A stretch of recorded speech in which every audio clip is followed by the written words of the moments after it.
Qu'est-ce que je peux faire pour vous? Alors, voilà.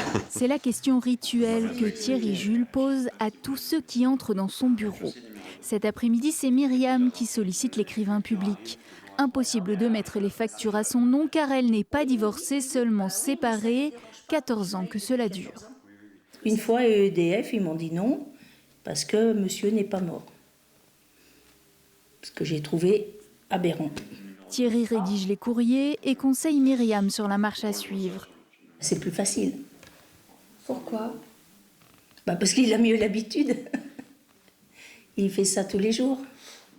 Comme elle, 70% des Rochefortais qui le consultent ont plus de 50 ans, mais le service est accessible à tous, sans condition. C'est pas toujours facile de s'expliquer, ils n'ont pas toujours les interlocuteurs pour le faire. Maintenant, c'est vrai que c'est un peu compliqué. On a affaire soit des robots, soit affaire à personne.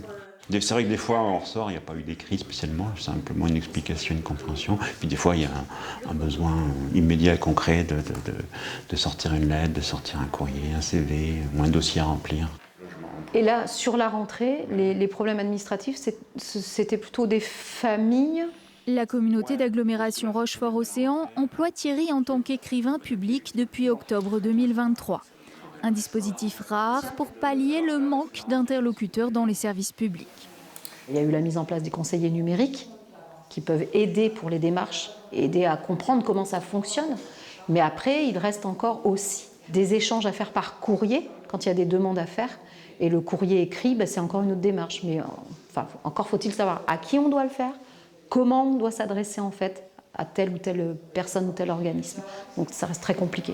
Les permanences de Rochefort et Tonnet-Charente ont déjà reçu 220 personnes. Le dispositif sera étendu à d'autres communes cet automne.